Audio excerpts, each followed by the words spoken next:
Mais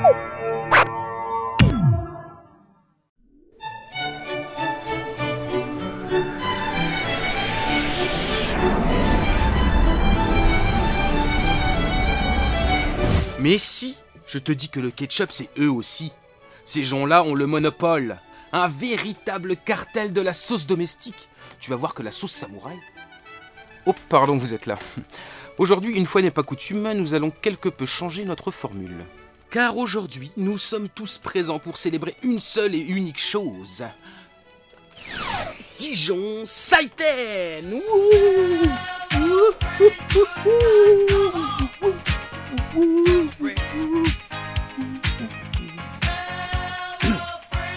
Eh bien, profitons de cette ambiance de folie pour en apprendre un petit peu plus sur cet événement. Dijon Saiten est une convention de Japanimation, c'est-à-dire une convention ayant pour but de réunir les fans de manga, d'anime, de jeux vidéo, de meuporg, mais aussi d'autres thématiques contemporaines.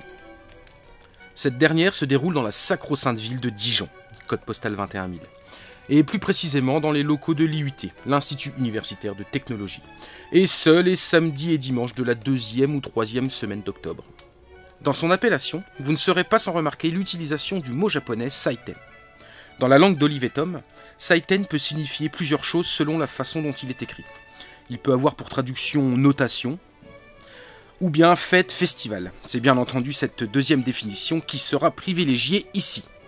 Certains petits malins avides d'anagrammes auront noté le rapprochement que l'on peut faire entre Saiten, Taisen, la guerre, Tensai, le génie, et Sentai. Vous savez, ces bandes de super-héros en collant qui moule type Bioman.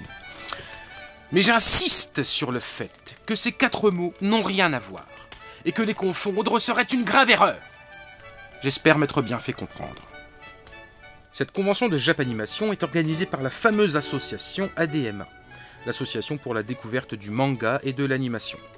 Durant cette sympathique manifestation, on peut trouver pêle-mêle cosplay, jeux vidéo, karaoké, concours de dessin, jeux de société, présentation de fanzines, diffusion d'animés, tournage de films obscurs dans les sous-sols.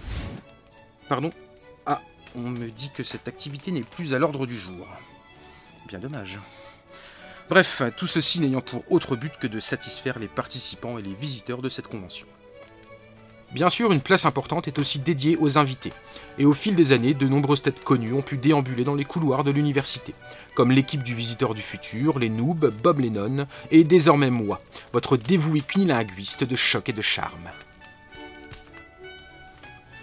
La première édition du Festival du Manga, comme cette convention se faisait appeler au début, date du 15 octobre 2005 et avait réuni 670 visiteurs. Depuis, Dijon Saiten a fait un bon petit bout de chemin, puisqu'elle en est à sa 9e édition, et que le nombre de visiteurs flirte fréquemment avec les 4000. Les années passant, Dijon Saiten a su se tailler une solide réputation dans le paysage des conventions françaises, et ce grâce à la qualité de son accueil, ainsi qu'à l'aspect familial que revêt cette manifestation. N'oublions pas que c'est l'un des rares festivals où est organisée une nocturne, à la grande joie des aficionados de nuit blanche et de jeux de rôle dont je suis moi-même friand. Mais pour illustrer mes propos, appelons ce coquin de gredin. Allez, finis-moi cette sauce. Et au charbon, mon cochon. En résumé, Dijon Saiten est une convention de Japanimation ayant lieu tous les automnes à l'IUT de Dijon.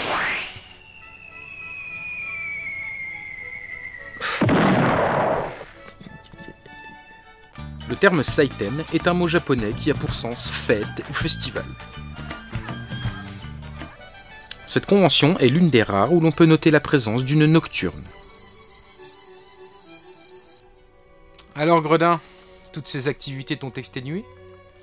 Endors-toi, je veille au grain. Voilà, j'espère que vous en savez désormais un petit peu plus sur Dijon Saiten. Il est maintenant temps de se quitter, mais d'ici là, n'oubliez pas de vous enrichir lexicalement.